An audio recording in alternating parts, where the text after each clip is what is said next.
It was a Sunday, January the 11th, 1863, when the incredible tedium of blockade duty suddenly lurched into frenzied electricity. 5 Federal Navy blockaders off Galveston, Texas, had sighted a three-masted ship, and although it was some 20 miles from the fleet, the 5-gun USS Hatteras moved to investigate. At about 100 yards, Lieutenant Commander Homer C. Blake demanded the mystery ship's identity. In response, someone answered, "This is Her Britannic Majesty's steamer Petrel." Unimpressed and suspicious, Blake wanted to board and inspect the vessel, which was his right under international law. To his request, there was an awkward, prolonged silence. When the inspection boat from the Hatteras was only a length away from the ship in question, someone, in the twilight of day, shouted, "This is the Confederate States steamer Alabama. Fire!" 13 minutes and several Confederate rounds later, the Hatteras sank, with its colors still flying. The episode, a rare ship-to-ship encounter during the American Civil War, and a favorite tactic for the Confederate commerce raider Alabama, whose career has few equals in modern sea warfare. This is its story. The last 5 letters of history spell story, and that's exactly how history should be taught. Numbers and dates have no soul. Such presentations fall flat, for history is alive and relevant. Welcome to Threads from the National Tapestry, stories from the American Civil War. This series will feature events and people from that period and will strive to make you feel as if you were there, to show that history is indeed a story. As to the so-called American question, which the Alabama and Confederate commerce raiders would call into play, Queen Victoria and Prime Minister Henry John Temple, the Lord Palmerston, proclaimed Great Britain's neutrality in our Civil War, but did give belligerent status to the Confederacy. Though that status was extended, Great Britain could not legally assist the Confederacy. And furthermore, Parliament's Foreign Enlistment Act, passed in 1819, was still in effect. That measure hoped to protect the English government from getting caught up in foreign conflicts through the private activities of its nationals. The law made it illegal for any foreign power to recruit military volunteers within Britain and decreed any British national who enlisted in the armed forces of a foreign belligerent risked the loss of his government's protection. The most interesting measure? Section 7. Its interpretation within the law crucial, and that's where an enterprising soul proved himself most worthy to the Confederate government.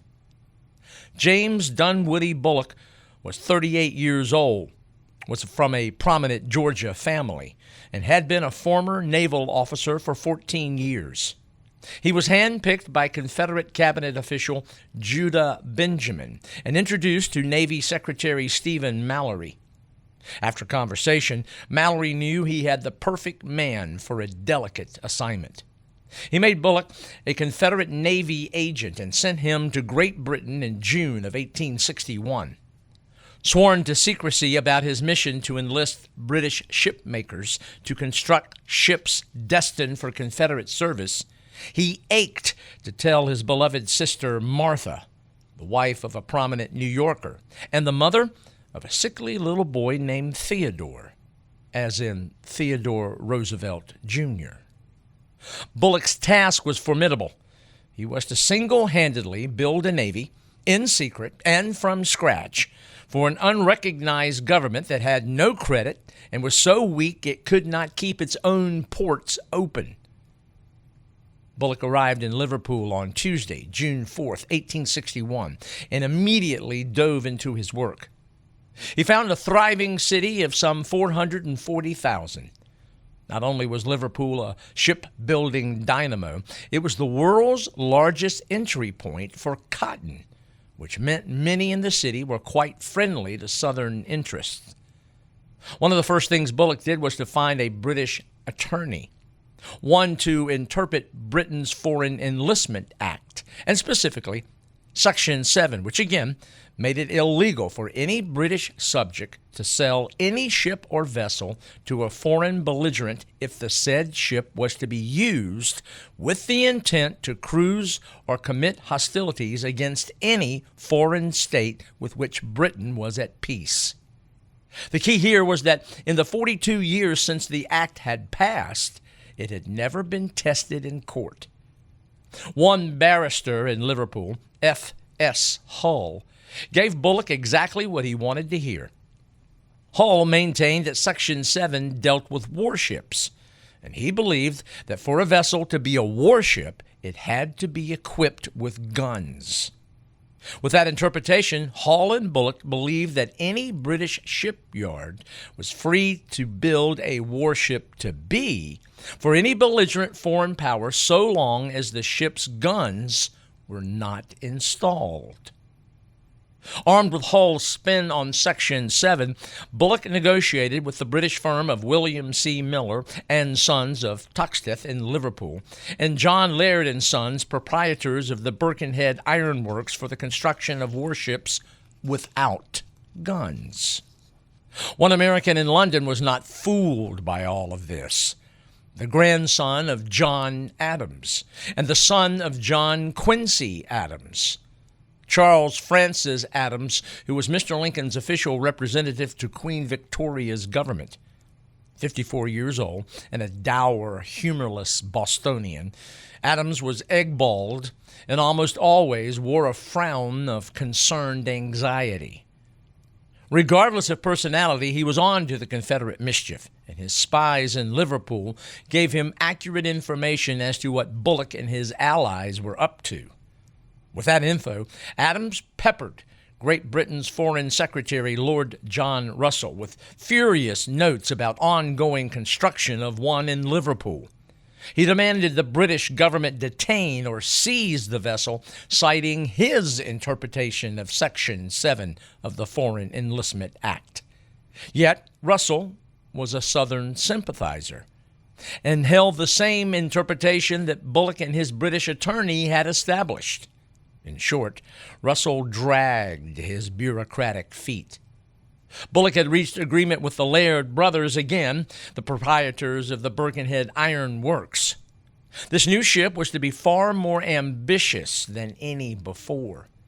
In fact, the just over a dozen commerce raiders that preyed upon Union merchantmen, and no more than 5 were ever in operation simultaneously, this vessel was not only larger than the earlier constructed CSS Florida, but more powerful and more precisely designed for her intended function.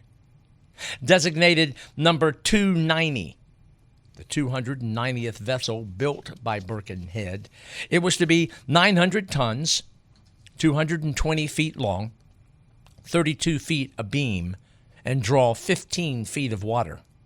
Her masts, yellow pine. Rigging, the best Swedish iron wire. A 300-pound horsepower engine would propel her at 10 knots, and with steam and sail, the ship could make 13. It had an apparatus that could condense seawater into fresh, and on board a fully equipped machine shop. With full coal bunkers, the ship could sail continuously for 18 days. And if and when it ran out of coal, the propeller could be detached in 15 minutes and lifted into a protective well. Across the ship's wheel, an inscription in French, which when translated read, "Heaven helps those who help themselves." The cost of the ship, $250,000. This second of at least 6 cruisers built by the British was launched Thursday, May 15th, 1862. And when done, the 290 became the Enrica. With each day of construction, the U.S. consul in Liverpool, Thomas H. Dudley, and in London, Adams, were well aware of the intrigue. Through spies and others willing to volunteer information, the two continued to investigate and to protest as early as June 23rd. On the 21st, 23rd, and the 25th of July, Adams submitted evidence to the British government, but thanks to dragging feet and bureaucratic bumbling, the Enrica sailed out of port on Tuesday, July 29th. Like with the earlier Orator, which became the CSS Florida, Bulloch made elaborate plans to give the impression the ship was simply entertaining as it made its trial runs. He hired and placed ladies in beautiful dresses and distinguished gentlemen on deck. There was catering and even a band. However, at a certain point in the run, all except those required to man the vessel were offloaded and returned to Liverpool. The Enrica was free. Bulloch was not the only one busy. A Confederate naval officer by the name of Raphael Semmes, who was in the process of returning home from England, was intercepted in Nassau and ordered back to England to take command of this new raider. 52 years old, Semmes was born to French Catholic ancestry, September the 27th, 1809, in Charles County, Maryland. Orphaned as a young boy, he was raised by an uncle and aunt in Georgetown. At 16, John Quincy Adams appointed him a midshipman. By the 1840s, he made Mobile, Alabama, his home, where he practiced law, but returned to the open seas during the Mexican War when he captained the USS Semmes on blockade duty in the Gulf of Mexico. In 1856, he found himself in Washington City, where he served as secretary of the Lighthouse Board. He remained in that role until February the 15th, 1861, when he resigned the post and offered his services to the Confederacy. Jefferson Davis sent him north to recruit trained mechanics and purchase military supplies. As to his physical presence, his fierce expression was set off by his most notable feature: a carefully manicured black handlebar mustache. Standing out and up with waxed tips, his crews nicknamed him Old Beeswax, Old Bem, or Marshal Pump. A loner, he was not big-boned or physically strong, nor flamboyant or aggressive, but he was a stickler for order and cleanliness. In fact, not one of his crew members ever died of disease on a ship he commanded. Upon his arrival, Semmes began to recruit officers. Most had served with him before. The most important of those to re-up was First Lieutenant John McIntosh Kell, who once again served as his executive officer. Another catch was the capable British surgeon David Herbert Llewellyn. To maintain his orchestrated ruse, Bulloch chartered the steamer Bahama to transport Semmes and his officers to a rendezvous point in the Azores, where the Enrica and her transport, the Agrippina, would meet. The Agrippina carried the future Confederate cruisers' ordnance, ammunition, stores, and coal. The two rendezvoused Saturday, August the 9th, 1862, and now began the offloading, fueling, and arming. 250 tons of coal was transferred, as well as ammunition and stores. The Confederate commerce raider would have 8 guns, one large 110-pound rifled Blakely on a pivot forward, one 18-inch smoothbore amidship, and 6 32-pounders in broadside.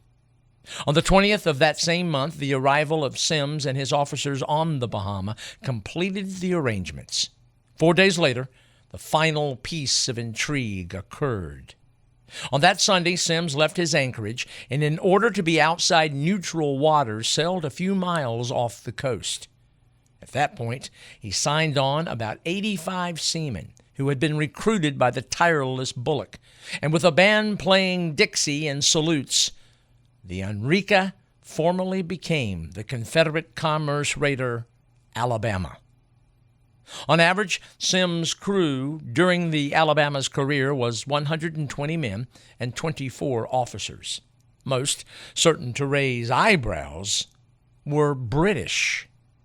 As we mentioned earlier, his first officer was Georgian First Lieutenant Kell. Another officer was Captain Beckett K. Howell, whose brother-in-law was Jefferson Davis.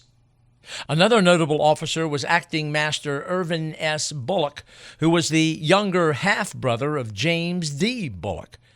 And there was Midshipman Eugene Anderson Maffitt, the son of CSS Florida Captain John Newland Maffitt.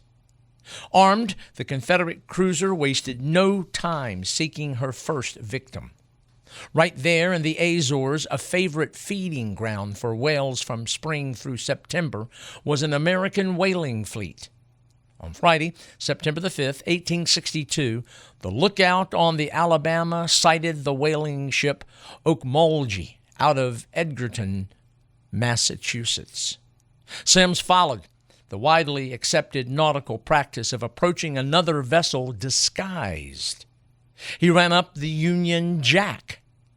It was only after the whaler ran up the Stars and Stripes that Semmes struck his false colors and raised the Confederate ensign. With a dead whale attached to her side, the whaler could not move, much less run. A party of Confederates boarded, removed the captain and his 36 men, and left them adrift, but within easy reach of one of the Azore Islands. Semmes then ordered the seizing of the whaler's provisions and set her afire the next morning. It was the first of a busy 2 weeks. In that span, the Alabama destroyed 8 whalers, 1 schooner, and 1 supply ship. The distressed crews and passengers were collected by the local U.S. consul, who got them back to the States in a chartered vessel. After crippling the whaling fleet off the Azores, the cruiser made its way to the waters off Newfoundland and New England. Once there, the Alabama gutted Union commercial shipping there. There, in 26 days during the month of October, 8 vessels were destroyed and 3 more were released on ransom bond. One of the 3 was the Tonawanda. Aboard, 30 women and children. After the capture, Semmes wrote, "It was not possible to convert the Alabama into a nursery and set the stewards to serving pap to the babies. Although I made it a rule never to bond a ship if I could burn her, I released the Tonawanda on bond." No question, the Alabama and her sister Confederate ships in 1863 created havoc for Union commercial shipping. Insurance rates skyrocketed, and to regain low rates, many U.S. ships transferred their ships to neutral registry, which took quite a chunk out of the huge U.S. merchant fleet. In fact, by the war's end, more than 100 Union commercial ships had switched to neutral flags, and the Alabama hastened that endeavor over the course of those 26 days in October. From the feasting off New England, Semmes headed south. Federal authorities thought they caught a break in November when the USS San Jacinto boxed her in at Martinique. In instances like this, a federal vessel might wait till the Confederate cruiser moved outside the 3-mile limit into international waters, then strike. The San Jacinto yearned for that opportunity, in large part because the Union warship had double the firepower. However, during a rain squall, Semmes doused his lights and under the cover of bad weather escaped to sea. December 1862 found the Alabama in the Caribbean, and on the 7th she overtook the Ariel. The capture of the mail steamer riveted federal attention on Semmes and his crew, for that ship was part of Cornelius Vanderbilt's nautical empire.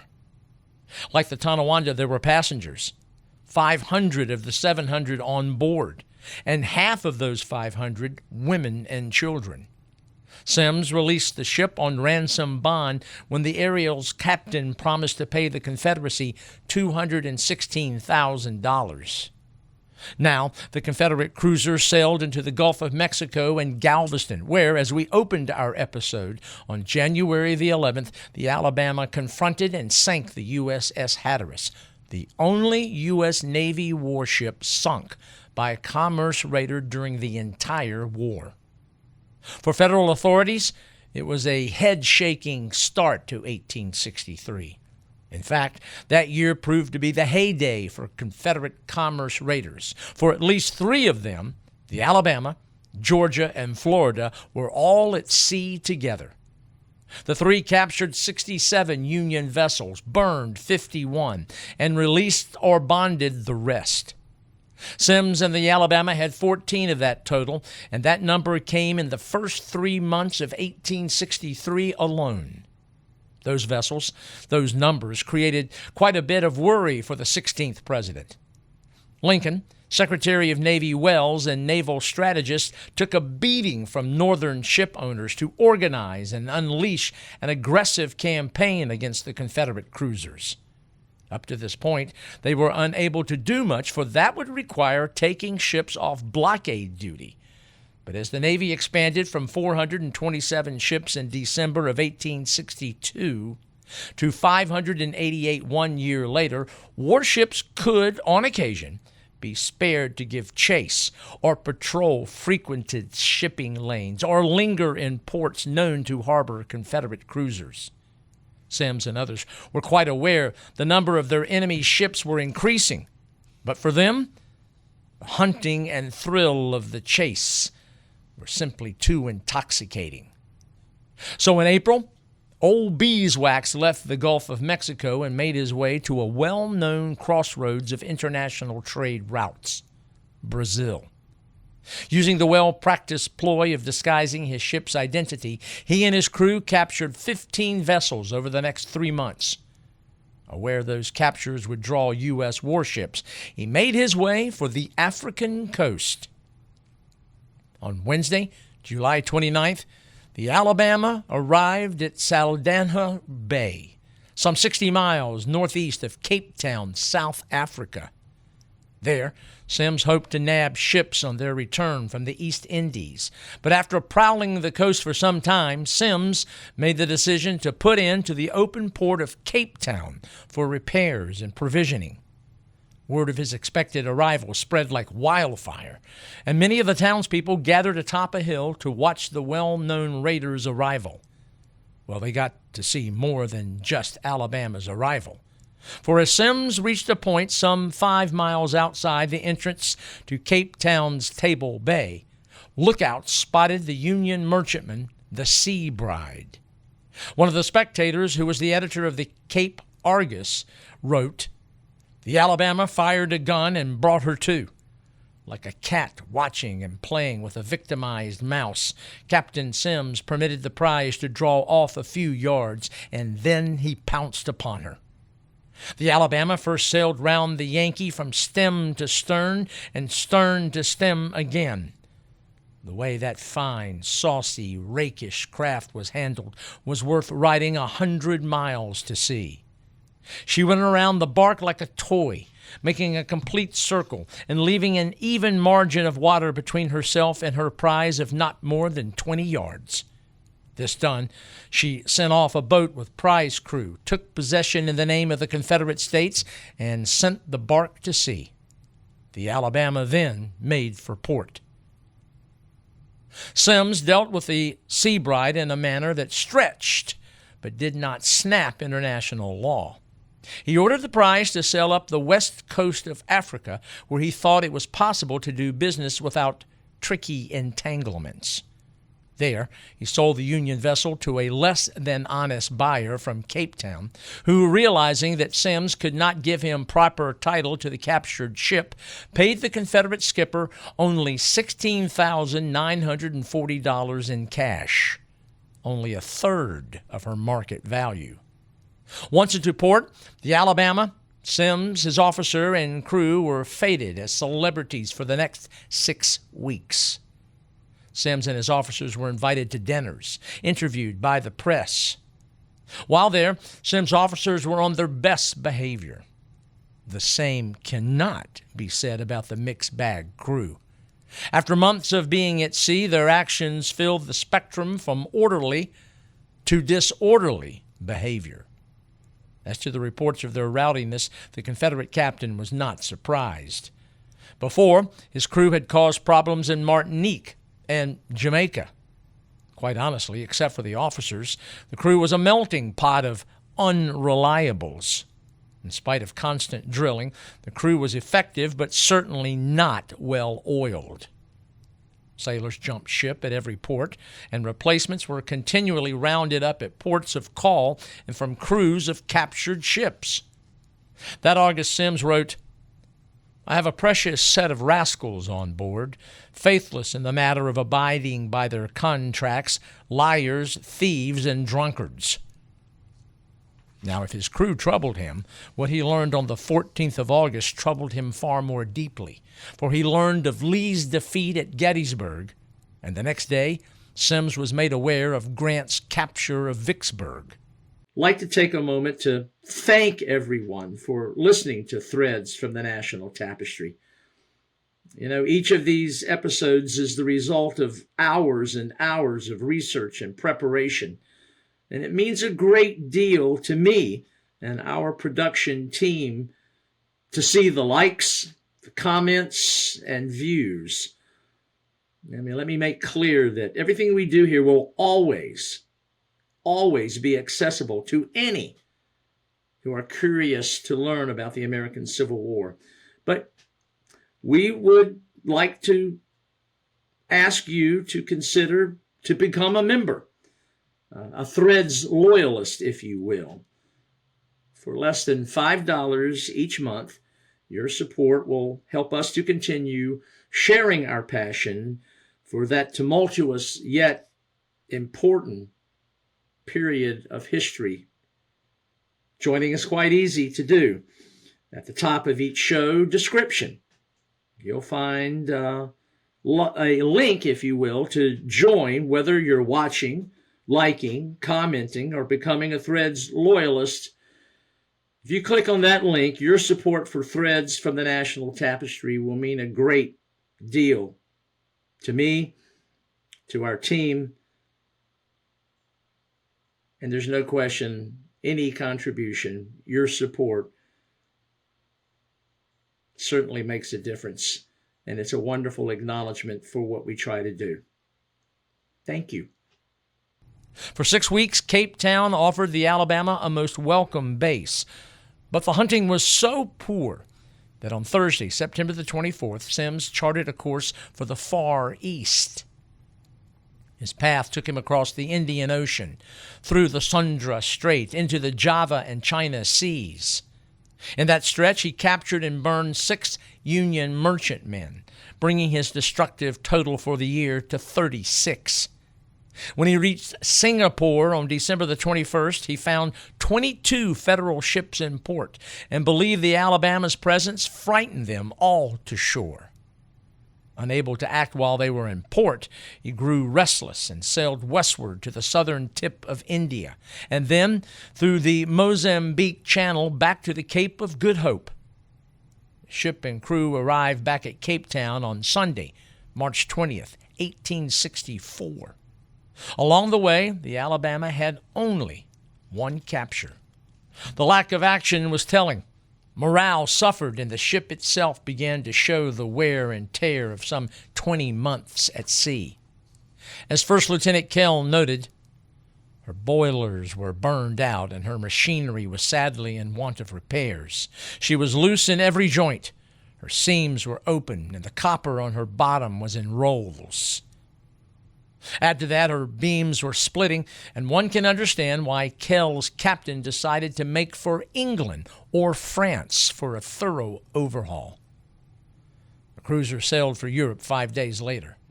As they headed north along the Atlantic coast of Africa, 2 more federal vessels were captured.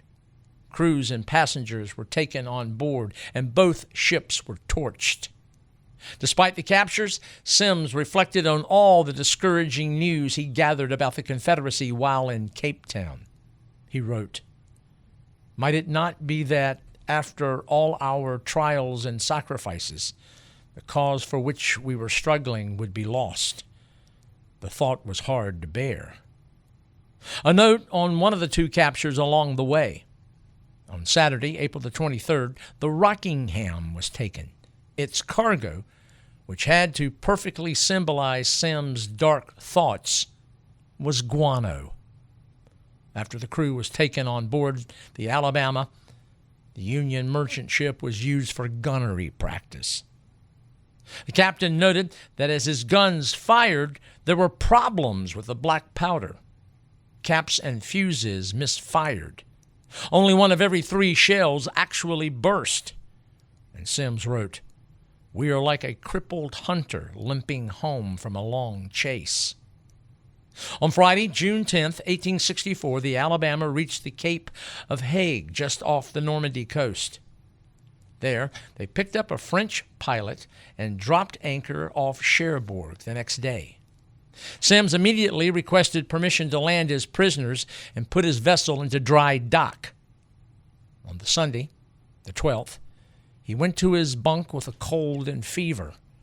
Perhaps it was an omen, for French authorities refused his request for dock space, explaining that the only docks in Cherbourg belonged to the French government and were reserved for the French Navy.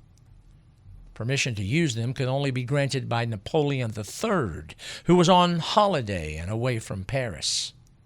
They recommended he take the Alabama to another port where there were private facilities. No matter, Semmes was confident that permission would eventually be granted, and so put his 38 prisoners ashore and gave his men run of the town. News of the ship's arrival swept across Europe.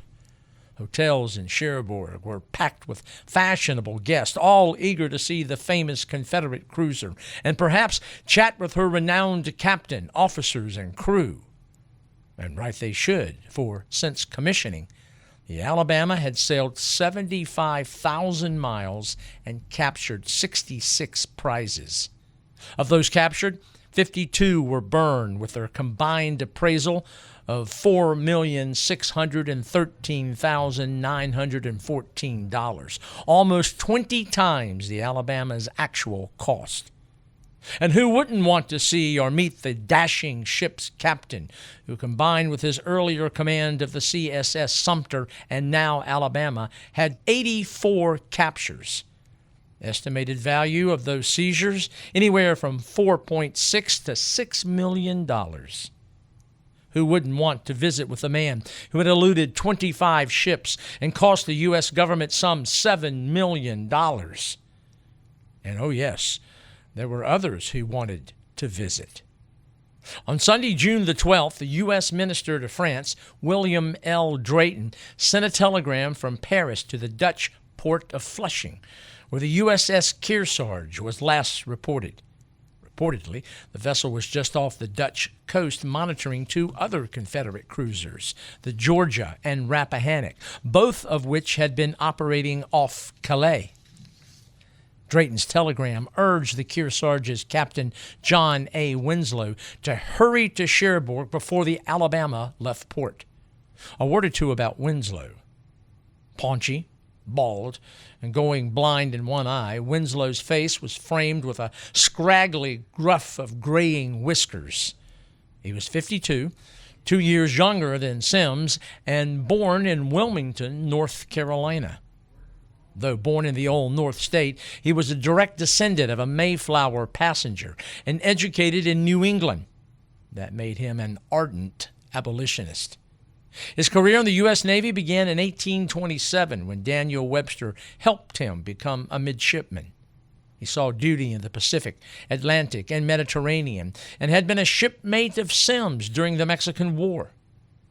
His service was rewarded when he was promoted to commander in September 1855. When the Civil War began, he found duty as a captain with the Federal Mississippi Squadron until an injury forced him to retire to Roxbury, Massachusetts, while he recuperated. In December of 1862, he received orders to move to the Azores, where he eventually took command of the Kearsarge. With a complement of just over 160 sailors and officers, the warship was armed with 2 11-inch smoothbore Dahlgren guns, 4 32-pounders, and one 30-pound Parrott rifled gun. Back to the developing situation. As soon as Winslow was informed, he fired a gun to recall his crew and quickly got underway. Winslow wanted to make sure that Semmes did not elude him as he had done with the Confederate States ship Sumter at Gibraltar some 2 years before. Important to note that Winslow made sail with a vessel that was out of a Dutch dry dock only 2 months earlier, and so raced to the French coast on a warship that was in excellent fighting condition and arrived off Cherbourg on Tuesday, June 14th. The two vessels, almost equal in dimension, but their capabilities most different. We've already noted the Kearsarge had recently been refitted, but the Union vessel's guns were far superior to that of the Alabama. A Federal broadside could throw 365 pounds of iron. Alabama could only muster 274, a third less than the Kearsarge. And then remember Semmes' observation when they battered the guano-laden Rockingham. Alabama's black powder was fouled, caps and fuses suspect. Only one of every 3 shells had actually burst. And then there were the crews. 163 superbly drilled Federals to 149 mercenaries of uneven training. As the Federal warship approached the port, Winslow spotted the Confederate cruiser, circled about, and anchored just off the breakwater. The two crews eyeballed one another, and both understood what soon was to come would be combat, up close, broadside to broadside. As soon as Semmes sighted the Kearsarge, he took on 100 tons of coal and prepared to give battle. To his cabin, he summoned his chief executive officer and said to Cale, "I am going to fight the Kearsarge. What do you think of it?"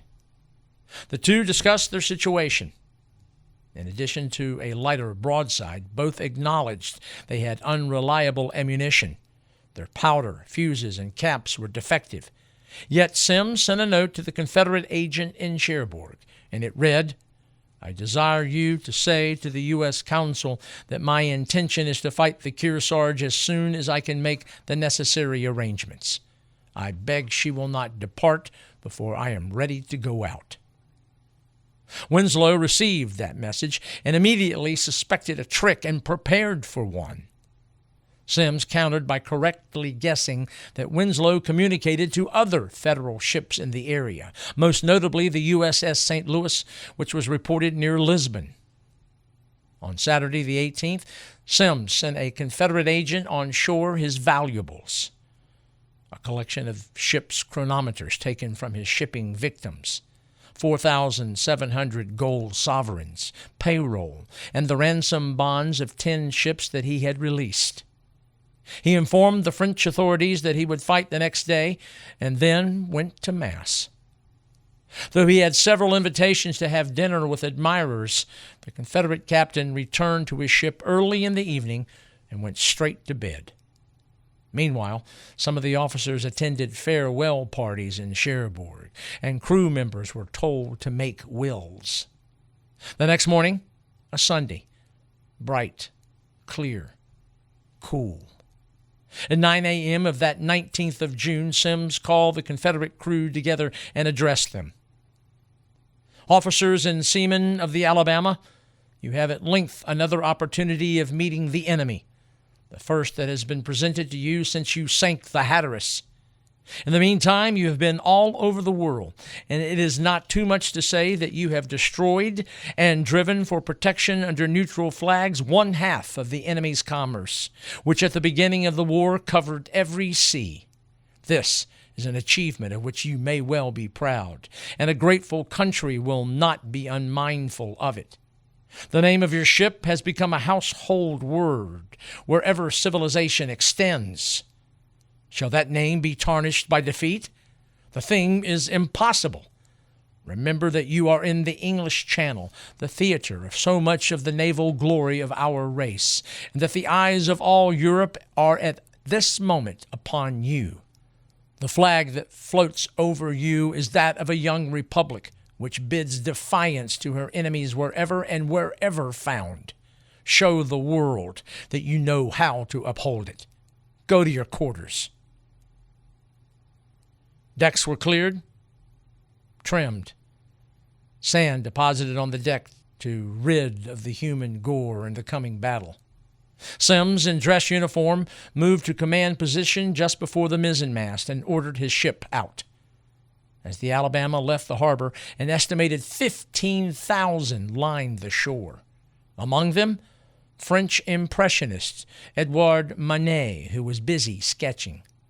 Following the Alabama, a flotilla of small spectator craft.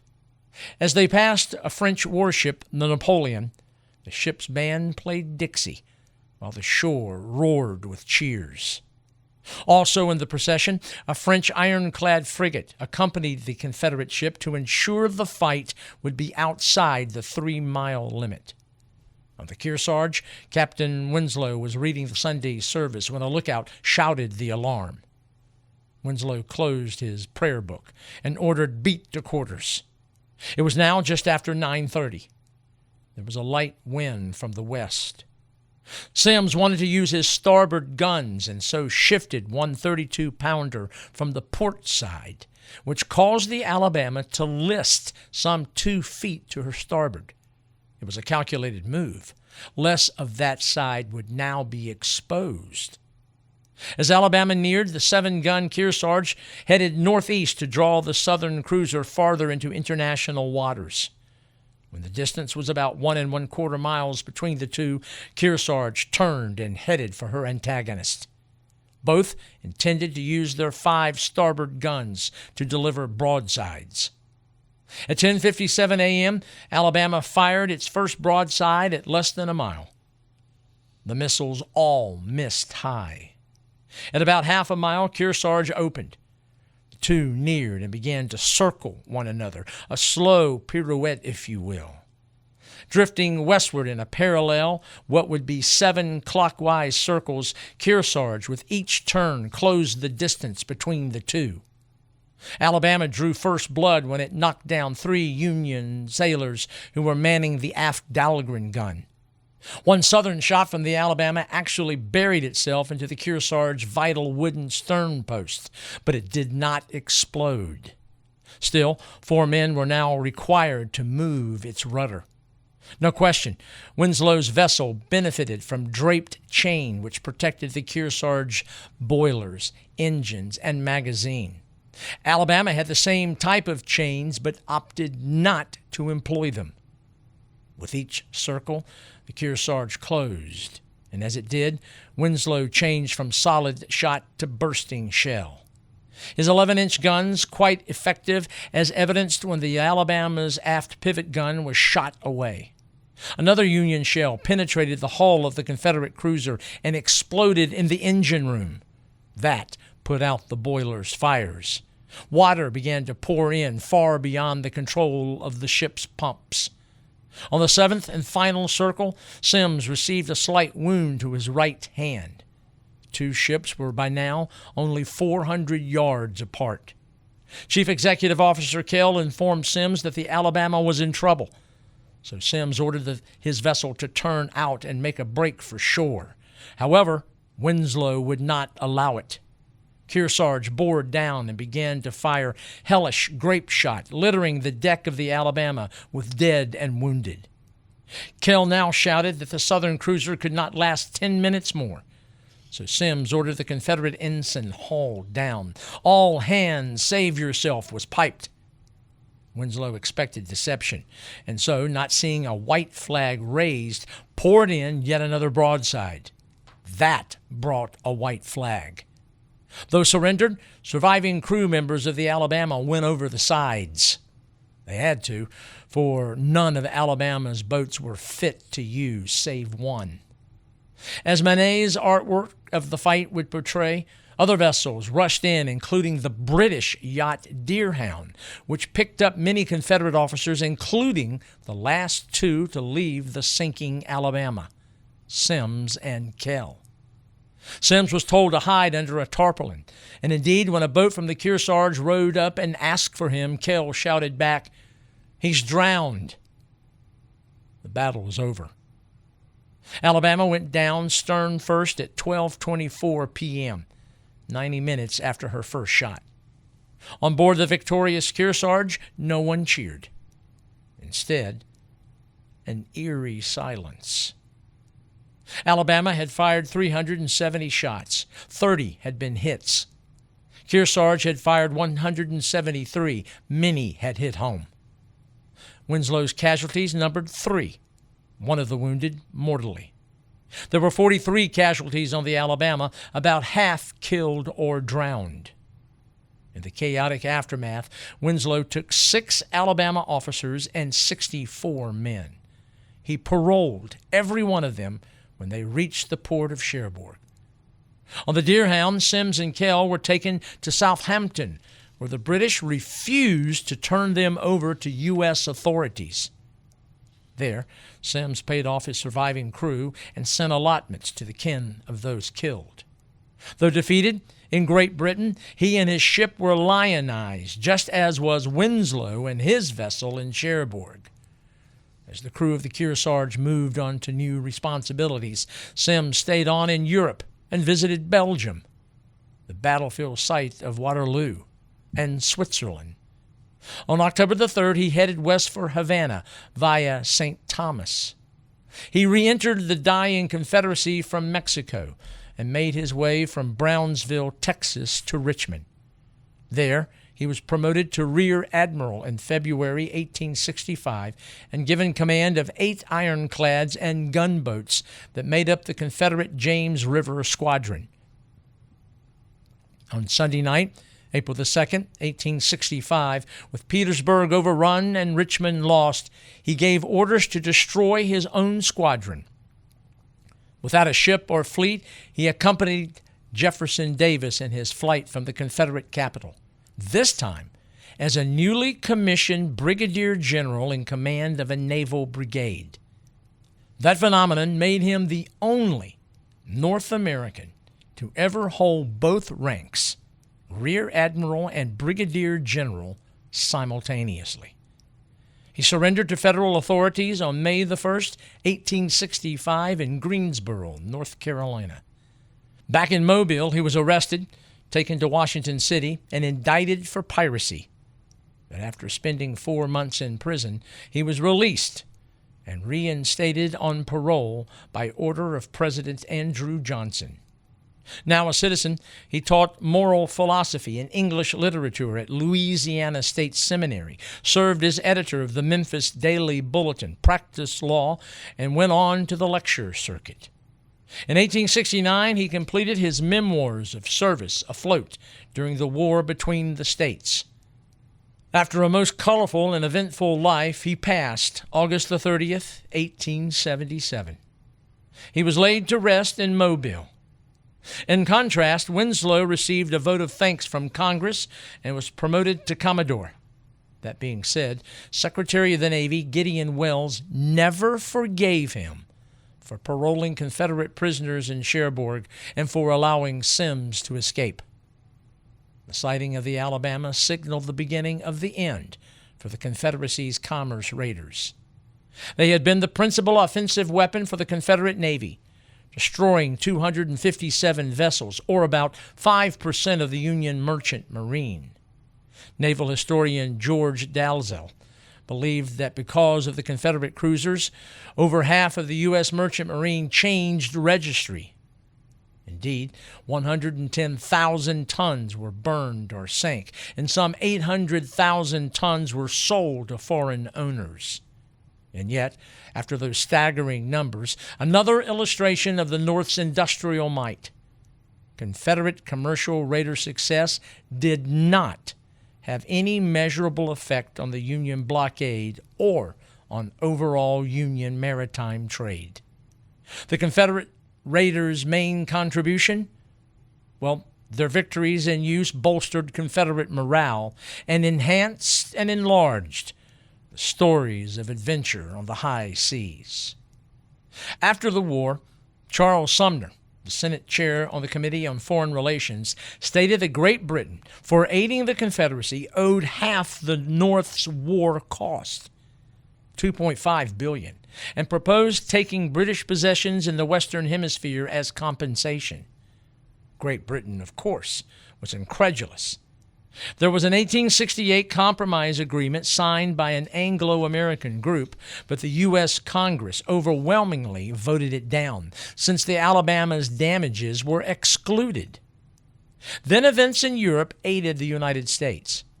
First, the Germans defeated France in the Franco-Prussian War, and in 1871, Bismarck declared a German empire. Threatened on the continent, Great Britain wanted U.S. security. As a result, when Secretary of State William Seward sought damages in the form of the so-called Alabama claims, Uncle Sam now had some leverage. Seward sought a payment of over $19 million for damage done by 11 Confederate cruisers. The bulk of that amount came from 3. Over $6.5 million by Semmes, Alabama, close to $6.5 million by James Iredell Waddell Shenandoah, and just over $3.5 million by John Newland Maffitt and Charles M. Morris's Florida. An 1871 Treaty of Washington put the claim to arbitration. With one delegate each from the United States, Great Britain, Italy, Brazil, and Switzerland, they met in Geneva, December the 15th, 1871, and on September the 14th, 1872. From those two meetings, the arbitrators awarded the United States $15,500,000 in gold. Fast forward to November the 7th, 1984. On that Wednesday, the French minesweeper Cherbourg found the Confederate commerce raider Alabama in slightly less than 200 feet of water, about 6 miles off the coast of France in what is now territorial waters. When found, Great Britain wanted the wreck to be returned to Birkenhead, where the ship was built and where the number 4 dockyard is preserved as an historical site by the British government. The French maintained that they found her, and the action that sank her occurred off the French coast. And in 1989, Congress passed the CSS Alabama Preservation Act. It wanted the wreck too. On October the 3rd in that year, 1989, the United States and France signed an agreement that recognized the CSS Alabama as an important heritage resource of both nations and established a joint French-American scientific committee to oversee archaeological investigation of the wreck. Ratification of the agreement established a precedent for international cooperation as it applied to archaeological research, as well as the protection of unique historic shipwrecks. In addition to 7 cannon, the wreck site contained shot, gun truck wheels, brass tracks for the gun carriages. 2 shot were recovered, and 1 conical projectile was inside the barrel of the 7-inch Blakely rifle. A shell for a 32-pounder was recovered from the stern, forward of the propeller. Additional round shot were observed scattered forward of the boilers and in the vicinity of the aft pivot gun, one possibly having been fired from the Kearsarge. Research of documenting the wreck continued even into the 21st century. In fact, in 2002, a diving expedition raised the ship's bell, along with more than 300 other artifacts, including more cannon, structural samples, tableware, ornate commodes, and numerous other items that reveal much about life aboard the Confederate warship. Many of the artifacts are now housed in the Underwater Archaeology Branch, Naval History and Heritage Command Conservation Lab. All this continued activity and interest from the activity of a British-built Confederate commercial raider, which was the terror of the Union Merchant Marine some 160 years ago.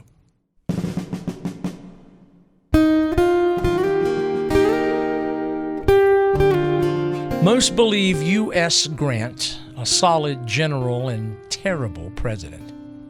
Over the years, some 12,000 published monographs either reinforced that assessment, and a few begged to differ. Among the countless works, 3 of note. His personal memoirs are still considered one of the finest ever written by not only a general, but a U.S. president.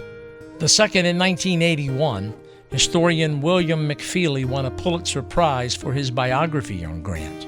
Incidentally, McFeely's book took Grant to task militarily and politically. The third work we mention comes from the same author who made Alexander Hamilton a household word, Ron Chernow. In his 2017 book, and reinforcing that historiography about individuals seemed to be cyclical, the author defended Grant's military and presidential years. Into the river of prose about the general and chief executive, we, at Threads from the National Tapestry, roll up our collective sleeves and wade in to hopefully inform and entertain. Next up, in commemoration of the 200th anniversary of his birth, the intriguing story of the post-bellum years of Ulysses S. Grant. Once again, all of us at Threads from the National Tapestry are very pleased to announce that another has joined the ranks. A big thank you and an appreciation for your support. Thank you, Dan Fell of Burlington, Iowa. This is Fred Kiger. Thank you for listening.